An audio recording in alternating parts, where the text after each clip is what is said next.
नमस्कार दोस्तों, मेरा नाम है शशिकांत पंडित और आपका स्वागत है मूनस्टोन क्लासेस में। इस वीडियो में हम क्लास 10th की सिविक्स की chapter number 3 that is democracy and diversity को बहुत ही डिटेल में डिस्कस करेंगे। ठीक है, तो इस चैप्टर में मेनली 3 इंपॉर्टेंट टॉपिक्स है। एक मेक्सिको ओलंपिक्स की एक स्टोरी, फिर differences, similarities and divisions with in a democratic setup में कैसा होता है, डिफरेंसेस, सिमिलैरिटीज वगैरह, and politics of the social division. ठीक है, तो ये चीज हम लोग इस वीडियो में डिस्कस करेंगे। तो ये वीडियो को अंत तक देखिए और अगर वीडियो पसंद आए तो लाइक कीजिए, शेयर कीजिए अपने दोस्तों के साथ। जितना ज़्यादा शेयर करेंगे उतना अच्छा होगा, और चैनल पर नए हैं तो सब्सक्राइब ज़रूर कर लीजिए। तो चलिए शुरू करते हैं इस चैप्टर को। सबसे पहले हमें इस चैप्टर का जो 2 शब्द है, डेमोक्रेसी एंड डाइवर्सिटी, डीडी, इसका मतलब क्या होता है वो हमें पहले पता होना चाहिए। डाइवर्सिटी का I am sure that most of the students को ये पता होगा कि डाइवर्सिटी का मतलब क्या होता है। विभिन्न बोल सकते हैं हिंदी में, अलग अलग। ठीक है, तो ये तो डाइवर्सिटी के बहुत इजी है। डेमोक्रेसी ऑब्वियसली आपने जूनियर क्लासेस में पढ़ा ही होगा डेमोक्रेसी के बारे में। क्लास 6 से ही डेमोक्रेसी का शुरुआत हो जाता है। तो हम लोग इसको और एक बार रिकैपिचुलेट कर लेंगे। तो डेमो जो है, डेमोक्रेसी जो है 2 शब्दों से मिलकर बना है।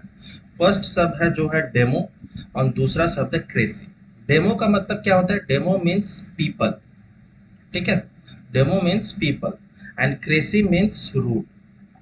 तो डेमोक्रेसी क्या होगा? पीपल्स रूल को हम लोग बोलते हैं डेमोक्रेसी, जहां पर पीपल्स इलेक्टेड रिप्रेजेंटेटिव चूज करते हैं और वही इलेक्टेड रिप्रेजेंटेटिव्स पूरे कंट्री को गवर्न करते हैं, रन करते हैं। तो इसमें क्या हो रहा है? पीपल का डायरेक्ट पार्टिसिपेशन है, इसीलिए हम लोग इसको डेमोक्रेसी कहते हैं। ठीक है, जैसे कि इंडिया हो गया, अमेरिका हो गया, फ्रांस हो गया, यूके हो गया, ये सब क्या कंट्रीज है? डेमोक्रेटिक कंट्रीज है।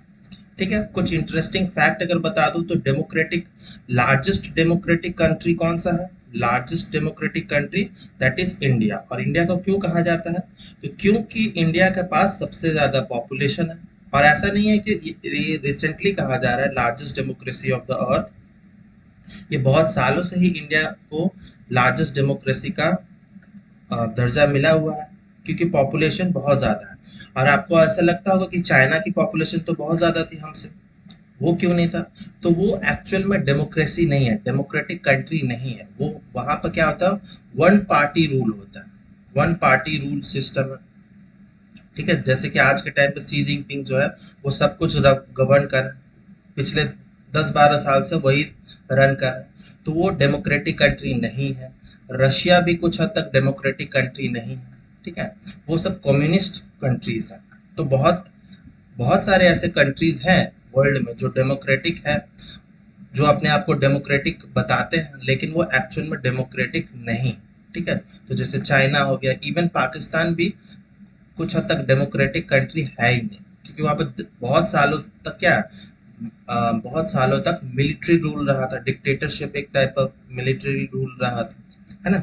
तो लार्जेस्ट डेमोक्रेसी तो हो गया इंडिया। ओल्डेस्ट डेमोक्रेसी क्या है? तो oldest democracy is USA, that is United states of America. ये सबसे ओल्डेस्ट डेमोक्रेसी। ये कुछ इंटरेस्टिंग फैक्ट है। अब हम चैप्टर पर डायरेक्ट आते हैं। सबसे पहले देखेंगे स्टोरी फ्रॉम मेक्सिको ओलंपिक्स। ठीक है, तो मेक्सिको ओलंपिक्स कब हुआ था? आपको पता ही, हर 4 साल में ओलंपिक्स होते रहता है। नेक्स्ट जो ओलंपिक है 2024, वो कहाँ होने वाला है? तो पेरिस में होने वाला है। ठीक है, ये सब मैंने करंट अफेयर्स के सीरीज में कवर किए हुए हैं।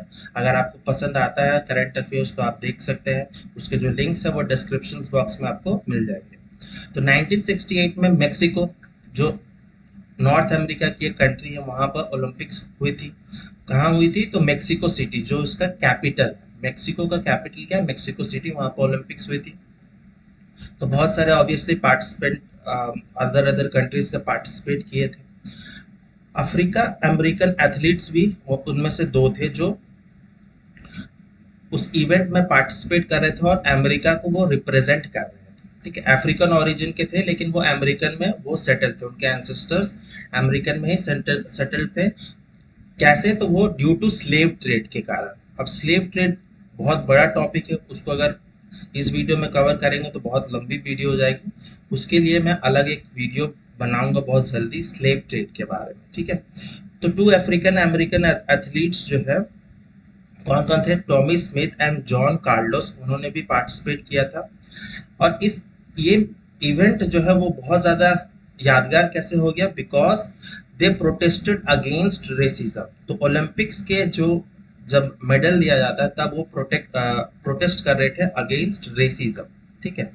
तो कार्ल जो टॉमी स्मिथ था वो गोल्ड मेडल जीते थे, और जो जॉन कार्लोस थे उन्होंने ब्रोंज मेडल जीता था 200 मीटर रेस में, एथलेटिक्स में, ठीक है। During the medal ceremony both the player raised their black glove fist. तो वो जो अपना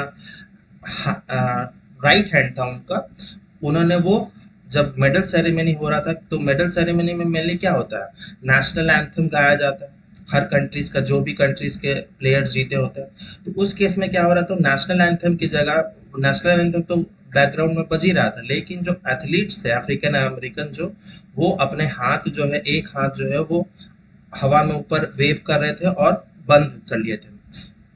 black gloved fist towards the sky at the time of the US national anthem.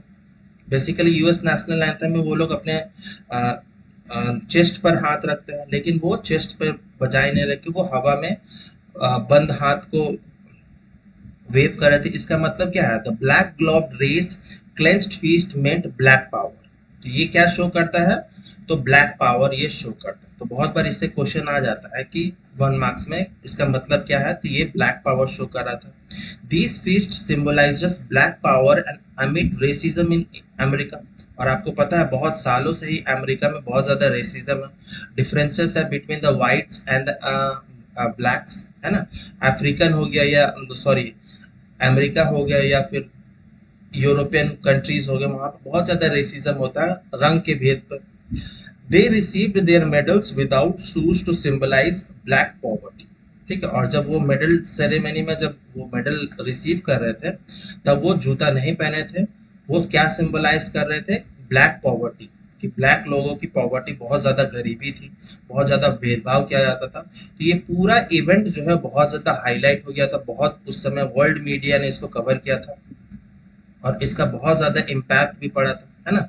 साथ ही साथ में एक पीटर नॉर्मन भी थे, वाइट ऑस्ट्रेलियन एथलीट थे, who won the silver medal. उन्होंने सिल्वर मेडल जीता था। Supported the 2 Americans by wearing a human right symbol. तो उन्होंने भी सपोर्ट किया इन दोनों को, अफ्रीकन अमेरिकन एथलीट्स को, by wearing human right symbol. उन्होंने कोई क्लेंच्ड फीट या नंगे पांव वो मेडल सेरेमनी में नहीं गए थे, लेकिन उनका जो उन्होंने ह्यूमन राइट का सिंबल उन्होंने वेयर किया था अपने जर्सी पर, ठीक है, on the shirt during the ceremony. It was considered a landmark in the history of civil rights movement in the United State. और ये बहुत ज्यादा वर्ल्ड न्यूज बन गया था, ठीक है। फिर सिविल राइट्स क्या होता है वो आप समझ लीजिए। सबसे पहले civil rights movement in USA कब से कब चला था, 1954 से लगभग 1960, क्योंकि बहुत ज्यादा रेसिज्म होता था, ठीक है। जैसे कि आपने अपार्थेड पढ़ा होगा साउथ अफ्रीका में, उसी टाइप का एक type of civil rights movement था। refers to the set of events and reforms movement aimed at abolishing legal racial discrimination against African Americans। तो जो रंग के भेद पर जो डिस्क्रिमिनेशन होता था वो खत्म करने के लिए ये मूवमेंट स्टार्ट की गई थी। और इनको लेड कौन कर रहा था, इनको नेतृत्व कौन कर रहा था, तो मार्टिन लूथर किंग जूनियर। ये बहुत फेमस पर्सनालिटी है अमेरिका में, ये भी ब्लैक ओरिजिन ही है, अफ्रीकन ओरिजिन ही है, Martin Luther King junior. This movement practice non violent methods and civil disobedience against racially discriminatory laws and practices. तो ये जो मार्टिन लूथर किंग का जो मूवमेंट था वो बहुत ज्यादा जैसे गांधी जी का होता था, non violent type of civil disobedience करना, नॉन कोऑपरेट करना, उस टाइप ऑफ मूवमेंट था। African American, Afro American, black American और black are the terms used to refer mainly to the descendants of Africa who were brought into the America as slaves between the 17th and the early 19th century। जो मैंने बता रहा था, plantation farming के लिए basically slaves जो black people है उनको अफ्रीका से खरीद लिया जाता था और उन्हें यूरोप में या फिर अमेरिकन जैसे कंटिनेंट में जाकर उनको काम करना पड़ता था, एक टाइप ऑफ बंधुआ मजदूरी उनको काम करना पड़ता था, क्योंकि वो खरीद लेते थे पैसे से। ठीक है, तो यही बेसिकली एक स्लेव ट्रेड का छोटी सी पॉइंट है। ठीक है, तो ये मार्टिन लूथर किंग का जो मूवमेंट था वो था नॉन वायलेंट था। ठीक है, लेकिन एक और भी मूवमेंट था जिसको बोलते हैं black power movement, emerged in 1966 and lasted till 1975। Black power movement which was a more militant and anti-racist movement advocating even violence if necessary to end racism in US। तो जो ब्लैक पावर मूवमेंट था वो non violent नहीं था, वो violent था। वो लोग लड़ाई कर रहे थे, अगर रेसिज्म नहीं खत्म हो रहा था तो अगेंस्ट यूएस या अगेंस्ट वाइट पीपल जो अमेरिका में प्रेजेंट थे उनके प्रति वो लोग फाइट कर रहे थे। ठीक है, तो ये थी हमारी 1968 की मेक्सिको ओलंपिक्स की। लेकिन इसका रिपरकशंस क्या हुआ? तो रिपरकशंस ये हुआ कि जितने भी वो दोनों अफ्रीकन अमेरिकन एथलीट्स थे उनको जो नेक्स्ट ओलंपिक्स था उनसे बैन कर दिया गया। साथ ही साथ में जो पीटर नॉर्मन ऑस्ट्रेलियन थे, वाइट ऑस्ट्रेलियन, उनको भी नेक्स्ट ओलंपिक्स में पार्टिसिपेट नहीं करने दिया गया। और जो अफ्रीकन अमेरिकन थे उनको बहुत ज़्यादा बैकलैशेस मिले उनकी कंट्रीज में। ठीक है, बहुत सारे जो वाइट पीपल था उनको हेट करने लगे, बहुत सारा वायलेंट मूवमेंट होने लगा। तो ये वही है ब्लैक पावर मूवमेंट की, है ना। तो 1975-80s तक वहाँ पर भी बहुत ज़्यादा प्रॉब्लम्स आ रहे थे। फिर लास्ट में लेटली बहुत ज़्यादा उनको रियलाइज हुआ। फिर जाके जो कार्लोस स्मिथ जो स्मिथ एंड कार्लोस है उनकी जो स्टैचू है वो सैन होज यूनिवर्सिटी में उन्होंने बनाया, है ना। तो वो सब चीज़ है, लेकिन वो उतने इम्पोर्टेंट नहीं है, इसीलिए मैंने ऐड नहीं किया है सैन होज यूनिवर्सिटी में। ठीक है, और साथ ही साथ में जो जब पीटर नॉर्मन का जब डेथ हुआ था ऑस्ट्रेलिया में, तो जो उनके पॉल बियरर्स कौन थे? तो ये दोनों कार्लोस एंड स्मिथ उनके पॉल बियरर्स फ्यूनरल में गए थे। ठीक है, तो वो सब चीज़ें हैं, वो उतनी इम्पोर्टेंट नहीं है। ठीक है, तो ये थी हमारी ओलंपिक्स की। जैसे कि आज के टाइम पे भी आप देखेंगे, जैसे रशिया यूक्रेन वॉर हो रहा है तो बहुत जगह अलग अलग प्लेटफॉर्म पे यूक्रेन जो है वो प्रोटेस्ट कर रहा है बाय वेयरिंग यूक्रेनियन फ्लैग हो गया, या अलग अलग तरीके से वो यूक्रेन प्रोटेस्ट कर रहा है हर मंच पे, चाहे यूनाइटेड नेशन हो चाहे कोई गेम्स का हो, सब में वो प्रोटेस्ट कर रहा है। ठीक है, तो ये बहुत एक ओलंपिक्स में एक्चुअली में ओलंपिक्स की जो एथिक्स होती है उसमें ये सब इंक्लूडेड नहीं है कि हम ये क्या बोलते हैं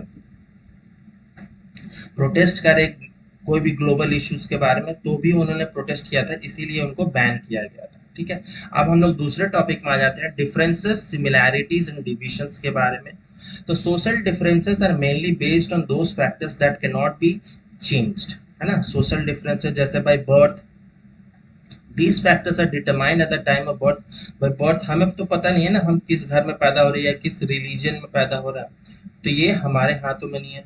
the story from Mexico Olympic is an example of both social inequalities and social divisions, है ना। तो ये हम लोग सीखते हैं मेक्सिको ओलंपिक्स में किस तरह से डिस्क्रिमिनेशन है एक बहुत ज़्यादा डेवलप्ड कंट्रीज में भी कैसा discrimination. For instance, gender, height, skin complexion, physical abilities or disabilities, religion and caste are some of the that cannot we choose, है ना। ये हमारे कंट्रोल में नहीं है, ये तो गॉड गिफ्टेड है ना। किसकी हाइट कितनी होगी, स्किन कलर किसकी कितनी कैसी होगी, फिजिकल एबिलिटीज क्या होगी, मेंटल एबिलिटीज क्या होगी, कौन से रिलीजन में हम पैदा होंगे, कौन से कास्ट हम लोग फॉलो, ये सब हमारे कंट्रोल में नहीं है ना।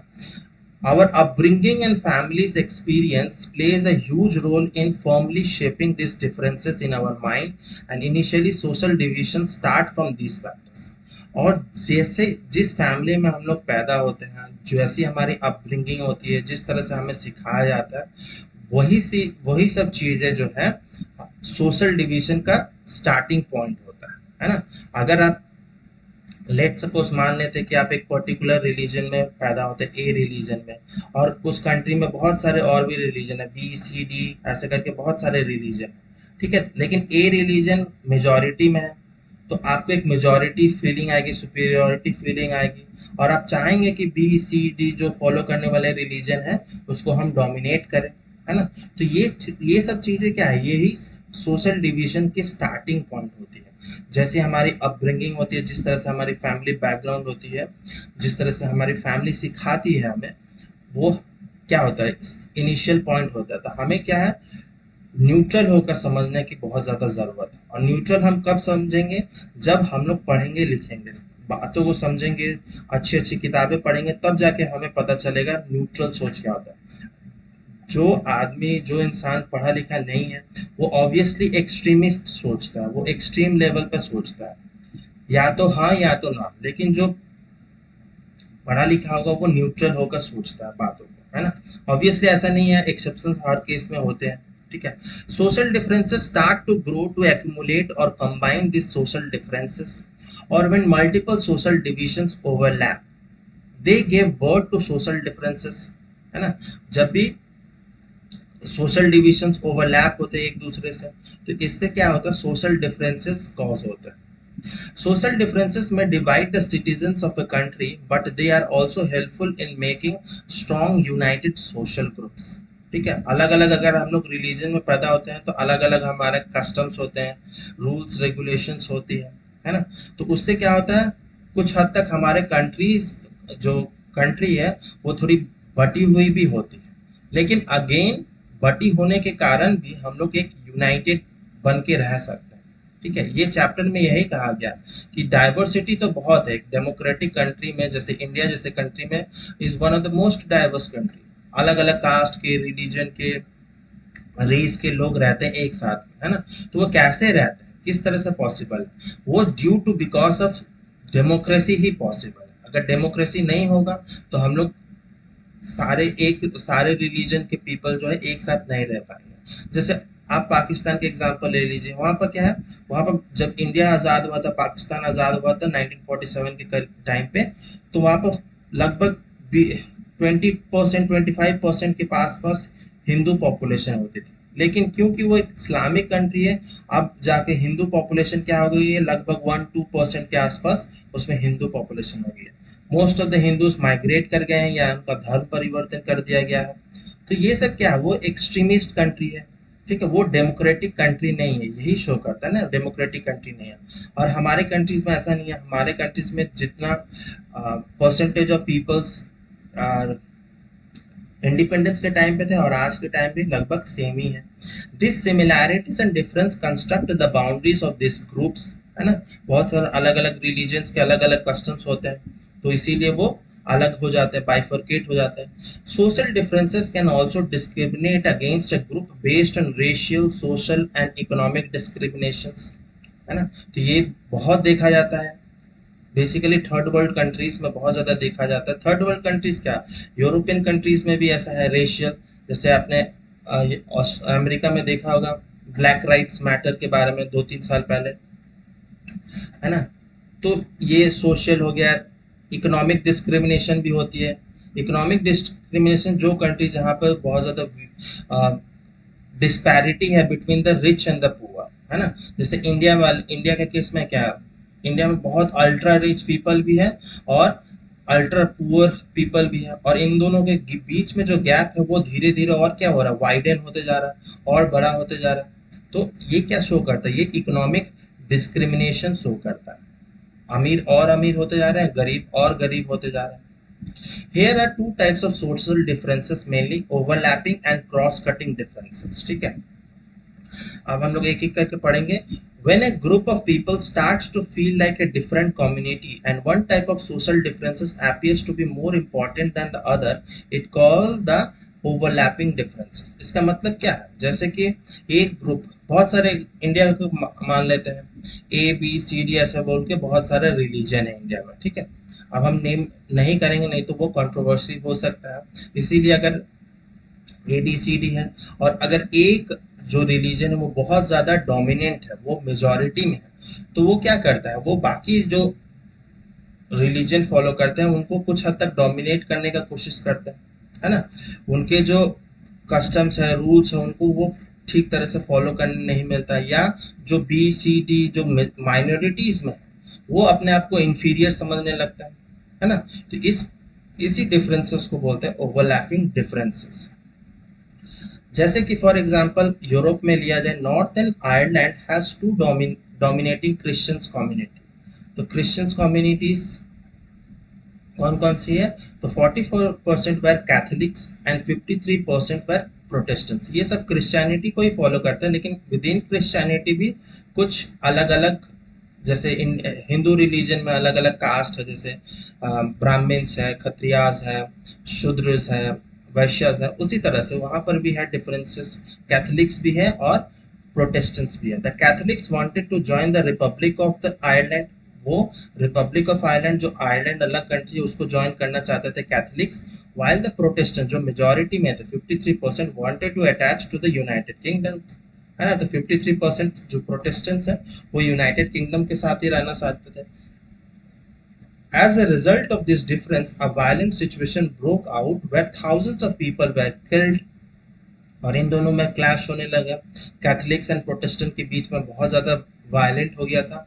फाइनली 1998, बहुत रिसेंट में 1998, 25 साल पहले ही, a peace treaty embedded the violence, और एक पीस ट्रीटी साइन हुआ, है ना। तो जो नॉर्दर्न आयरलैंड है वो क्या यूके का पार्ट है आज के टाइम पर। Northern Ireland is part of the United kingdom, और जो रिपब्लिक ऑफ आयरलैंड है वो एक अलग कंट्री है, लेकिन वो सब किस में आ जाते हैं? वो ब्रिटिश आइल्स में आ जाते हैं, ठीक है। Racial discrimination between black and white can be considered social differences in America. ये तो बहुत बार मैंने बता दिया। Generally, blacks are poorer and dominated by whites, much wealthier and more educated than blacks. So the black consider themselves as belonging to different communities. तो अगर overlapping differences में अगर एग्जांपल आए या डिस्कस करने दे दिया जाए, तो ओवरलैपिंग डिफरेंसेस में ये आप लिख सकते हैं। साथ ही साथ में दो एग्जांपल बता सकते हैं, नॉर्दर्न आयरलैंड का एक बता सकते हैं, और जो रेशियल डिस्क्रिमिनेशन होता है against the black people in the European as well as the American countries, उसको भी आप ओवरलैपिंग डिफरेंसेस में कह सकते हैं। जो ब्लैक्स मेनली होते हैं वो जनरली पुअर होते हैं, लेकिन आज के टाइम पर बहुत ज़्यादा इम्प्रूवमेंट आ गया है। ऐसा नहीं है कि ब्लैक्स बहुत ज़्यादा पुअर है, वो भी बहुत ज़्यादा रिच है, ठीक है, and dominated by the whites, ठीक है। तो ये ओवरलैपिंग डिफरेंसेस था। अब नेक्स्ट हम लोग आते हैं ओरिजिन ऑफ सोशल डिफरेंसेस, ठीक है। Social differences mainly start to grow from the time of the birth. ये तो बहुत पहले बता दिया, सोशल डिफरेंसेस जो है वो बर्थ के टाइम से ही हो जाता है। जिस रिलीजन में, जिस कास्ट में हम लोग पैदा होते हैं, उससे ही हमारा सोशल डिफरेंसेस वहीं से शुरू हो जाता है। अगर हम लोग अपर कास्ट में पैदा होते हैं तो एक सुपीरियरिटी फीलिंग होती है, लोअर कास्ट में होते हैं तो एक इन्फीरियरिटी होती है ना। तो वहीं से सोशल डिफरेंसेस शुरू हो जाता है। आज के टाइम पे भी बहुत ज़्यादा इंडिया में बहुत ज़्यादा कास्ट बेस्ड पॉलिटिक्स होती है, और कास्ट बेस्ड क्या डिफरेंसेस है, डिस्क्रिमिनेशन है। बहुत सारे आप ऐसे न्यूज़ में पढ़ते होंगे कि कुछ दलित, एक दलित स्टूडेंट था जो राजस्थान में एक ब्राह्मण टीचर के जो मटका था उससे वो पानी पी लेता है, तो उसको वो ब्राह्मण टीचर पीट पीट के उसकी डेथ कर देते हैं, डेथ हो जाती है उस बच्चे की, इतनी पीटते हैं। तो वो क्या है? वो सोशल डिफरेंसेस है, वो बर्थ में ही है। ऐसे बहुत पढ़े लिखे लोग भी ऐसे जो फॉलो करते हैं ये सब चीज़ों को, cast.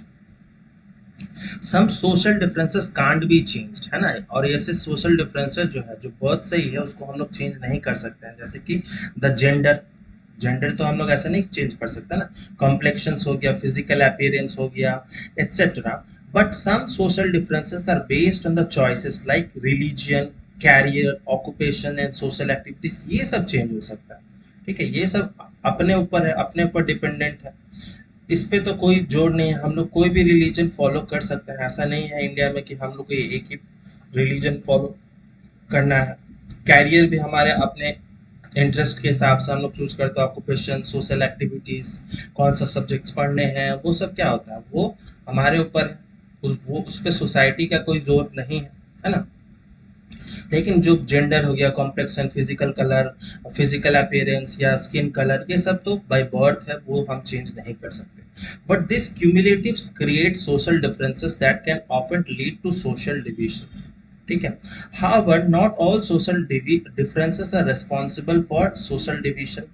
It is already discussed that the social differences are much bearable when people accept their differences and similarities by uniting themselves with an identity, ठीक है।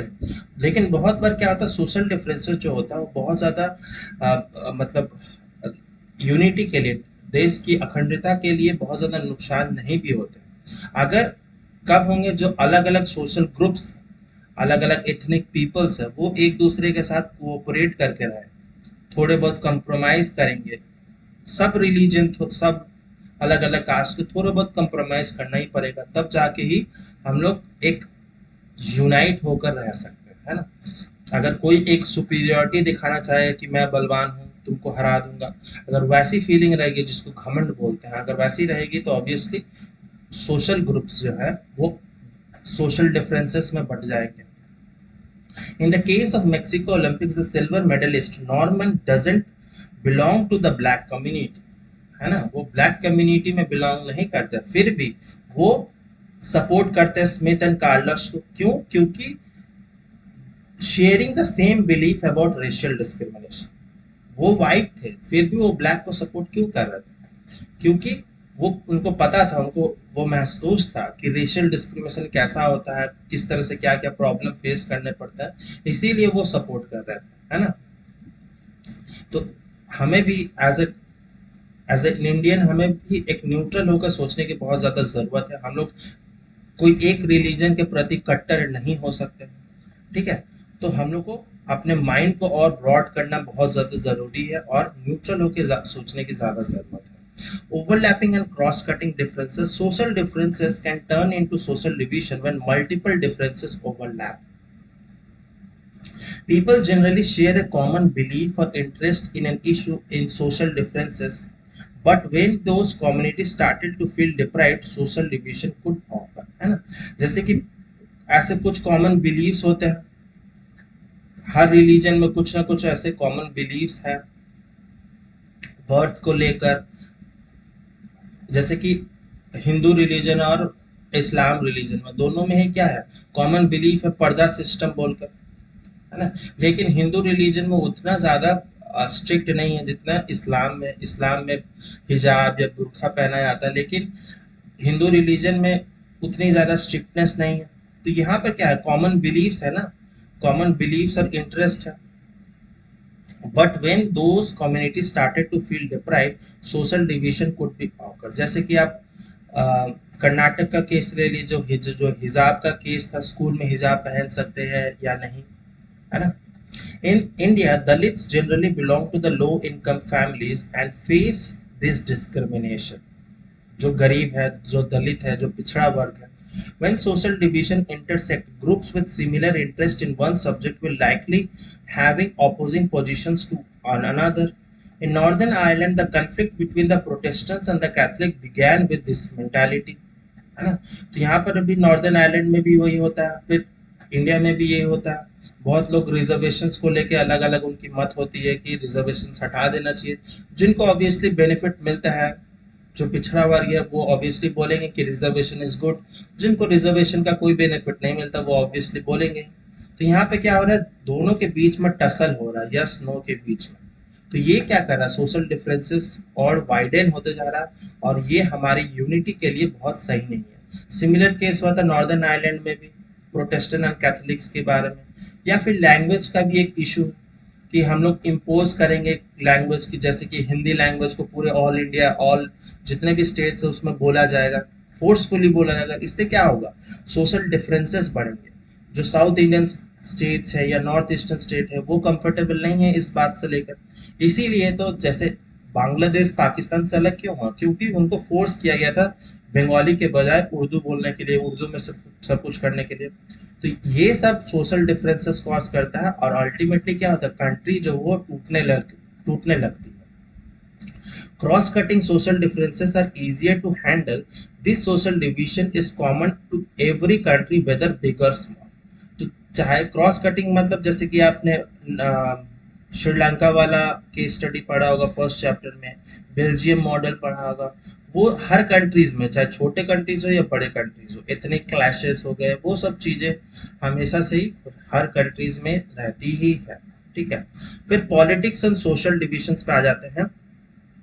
The consequences of combining politics with social division can be very dangerous, है ना। अगर हम लोग politics को इसके साथ मर्ज कर देते, सोशल डिवीजन या कास्ट, जो कास्ट बेस्ड पॉलिटिक्स करते हैं या जो रिलीजन बेस्ड पॉलिटिक्स करते हैं वो बहुत ज़्यादा डेंजरस होता है। वो क्या करता है, वो आम पब्लिक को, आम इंसान को क्या उकसा देते हैं कि दूसरा जो रिलीजन है वो अच्छा नहीं है। तो दो रिलीजन के बीच में क्या होता है, वहां पर डिफरेंसेस बढ़ने लगते हैं।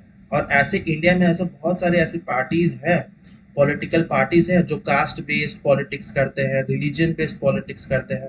उनका नाम लेना सही नहीं होगा इस वीडियो में, but sometimes competition among different political parties lead them to highlight the social divisions and differences in a country and they make kindle up the possibilities of violence and disintegration, है ना। तो ऐसे बहुत सारे issues होते हैं India में भी देख लेंगे अगर आप।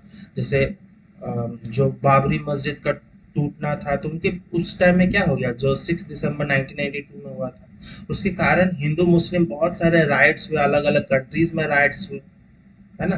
Being a democratic country then also India faced riots and violence and disintegration. तो मुस्लिम और हिंदू के बीच में क्या हुआ, वो यूनिटी जो कही जाती थी वो और ऑलरेडी वाइडन होने लगा, है ना। तो ये क्यों होता है, क्योंकि हम एक दूसरे के रिलीजन पे के प्रति उतना ज्यादा सेंसिटिव नहीं होते, उनका हम लोग रेस्पेक्ट नहीं देते। हम लोग अपना ही रिलीजन को सुपीरियर मानते हैं या अपने ही कास्ट को सुपीरियर मानते हैं, और जो लोअर कास्ट है या जो अलग माइनॉरिटीज हैं या फिर अदर रिलीजन के प्रति हम लोग उतने ज्यादा रेस्पेक्टेबल या सेंसिटिविटी शो नहीं करते हैं। However, political surveillance on social division can be healthy for democracy. As a result, disadvantaged groups can open up with their grievances and government and can make necessary decision. तो हमें sensitize होना बहुत ज़्यादा ज़रूरी है, उनके बातों को समझना ज़रूरी है, तब जाके ही एक कंट्री जो हो यूनाइट होकर रहेगी और खुशहाल रहेगी, ठीक है। However, using social differences in competition can result in extreme violence. जैसे यूगोस्लेविया का एग्जांपल ले लीजिए। यूगोस्लेविया एक बहुत बड़ा कंट्री हुआ करता था, broke into 6 sovereign republics due to political rivalries along ethnic and religious lines. तो ethnicity और religious lines के बेसिस पे जो कंट्रीज है यूगोस्लेविया, वो क्या हुआ, वो 6 अलग अलग कंट्रीज में बट गए थे, ठीक है। वो 6 अलग अलग कंट्रीज में जो आज के टाइम पे है ना, चेक रिपब्लिक, स्लोवेनिया, वो सब कंट्रीज क्या है, वो पहले यूगोस्लोविया के पार्ट होते थे। However, not every instant of socio-economic and political differences result in such catastrophe, yet it impact voting in most nations, particularly in India, है ना। जरूरी नहीं है कि जैसे इंडिया में भी ऐसे बहुत सारे क्लैशेस होते हैं, लेकिन इंडिया अभी तक डिसइंटीग्रेट नहीं हो पाया और कभी डिसइंटीग्रेट होना भी नहीं चाहिए, यही हमारी शुभकामनाएं रहेंगी। In case of northern Ireland में भी क्या हो रहा था, वहां पर प्रोटेस्टेंट्स मेजॉरिटी में थे 53% और कैथोलिक्स रोमन्स 44% थे। Catholic Romans Republic of Ireland के साथ जुड़ना चाहते थे, प्रोटेस्टेंट्स यूके के साथ जुड़ना चाहते थे, बहुत सारे क्लैशेस हुए, है ना। यूनियनिस्ट और जो नेशनलिस्ट पार्टी है उनके बीच में बहुत ज्यादा क्लैशेस हुए। फिर लास्ट में 1998 में उनमें क्या हुआ, एक पीस ट्रीटी साइन की गई, और यूगोस्लेविया में भी वही सेम चीजें हो रही थी। तो ये सब चीजें जो क्या है, वो सोशल डिफरेंसेस अगर पॉलिटिक्स हम लोग इन्वॉल्व करते थे, जैसे अफ्रीकन कंट्रीज हो गया, बहुत सारे अफ्रीकन कंट्रीज में हम लोग वहां पर क्या होता है, रिलीजन आ जाता है, रिलीजन प्लस एथनिसिटी पॉलिटिक्स में इंक्लूड किया जाता है। तो उससे क्या होता है, कंट्री डिवाइड होने लगता है। एग्जाम्पल है हमारा पाकिस्तान, पड़ोसी मुल्क, वो भी पॉलिटिकल कैसे किस तरह रिलीजन बेस्ड पॉलिटिक्स करता है, वो अपने मुस्लिम्स को ही ज्यादा सपोर्ट कर रहा है, और इवन मुस्लिम्स में भी वो एक पर्टिकुलर को ही सपोर्ट करता है, जिसको वो लोग सुन्नी कहते हैं, सुन्नी को ही वो लोग ज्यादातर सपोर्ट करते हैं। जो शिया है या अहमदियाज है उनको वो सपोर्ट नहीं करते हैं। तो यहाँ पे क्या होता है, वो एलिनिएटेड फील करते हैं, जो माइनॉरिटीज होते हैं वो एलिनिएटेड फील करते हैं, और धीरे धीरे वो कंट्री से माइग्रेट करके दूसरे कंट्रीज में सेटल हो जाते हैं, या फिर अल्टीमेटली एक अलग स्टेट बन जाता है, जैसे कि बांग्लादेश हो गया। फिर अब डिमांड होता है बलूचिस्तान का होता है ना। तो अब हम लोग 3 डिटर्मिनेंट्स पढ़ेंगे, वेरी वेरी इंपॉर्टेंट, और इससे हमेशा ही इस चैप्टर से बहुत ज्यादा क्वेश्चंस आते ही आते हैं।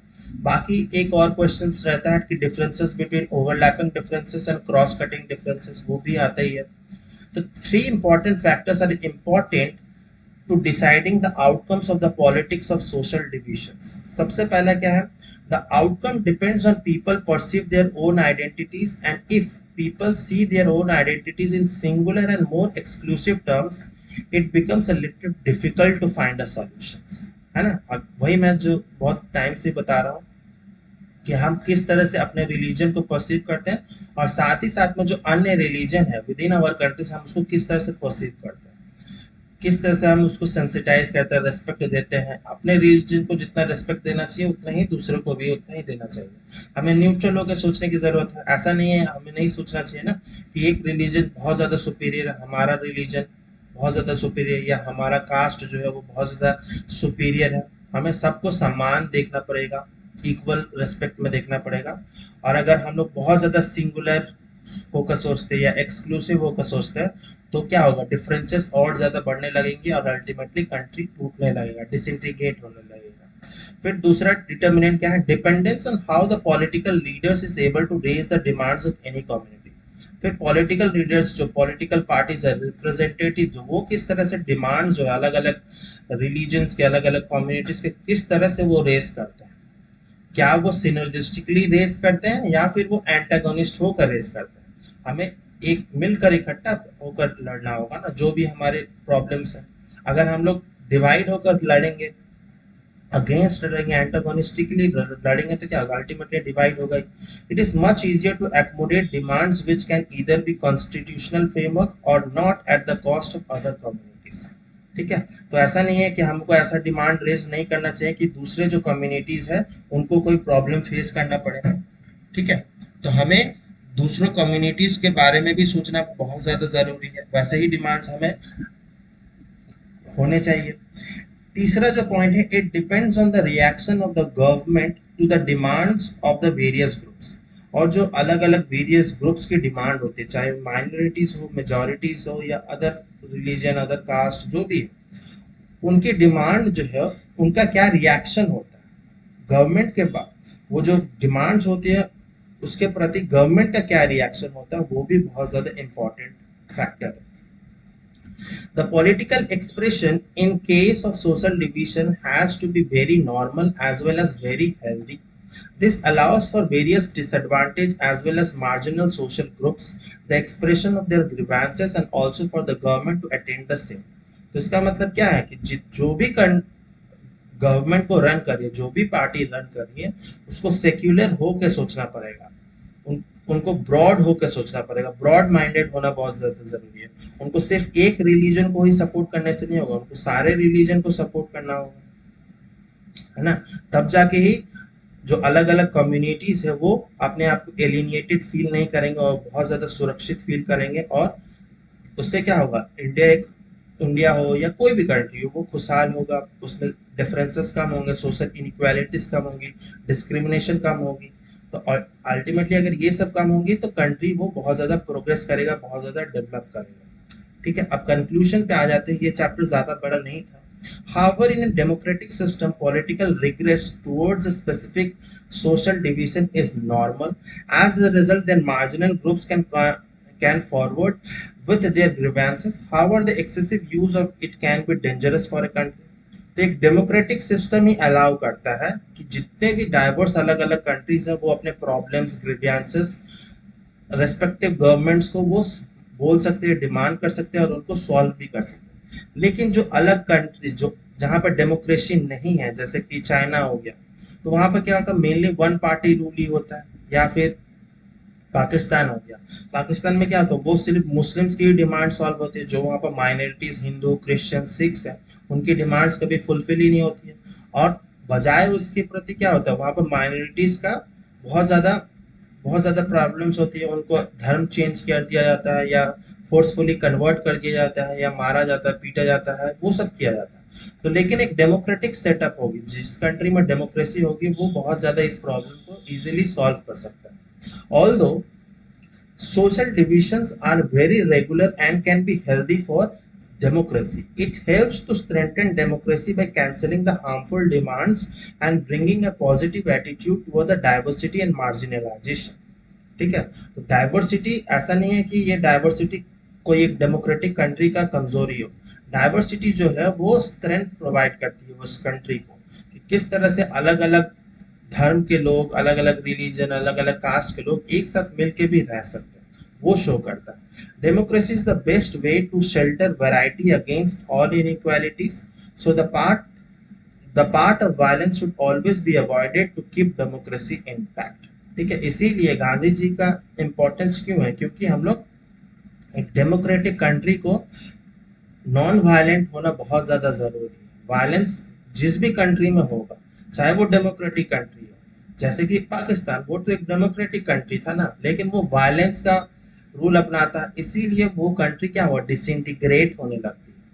तो हमें डेमोक्रेटिक कंट्री के साथ साथ नॉन वायलेंट का भी यूज़ करना होगा, और जितने भी अलग अलग रिलीजन है, कास्ट है, रेस है, उनको समझना होगा, सेंसिटाइज होना पड़ेगा उनके बारे में, सेंसिटिविटी शो करनी होगी, रेस्पेक्ट होनी चाहिए एक दूसरे के रिलीजन के प्रति, तभी जाके हमारा कंट्री जो है और ज़्यादा स्ट्रांग हो सकता है।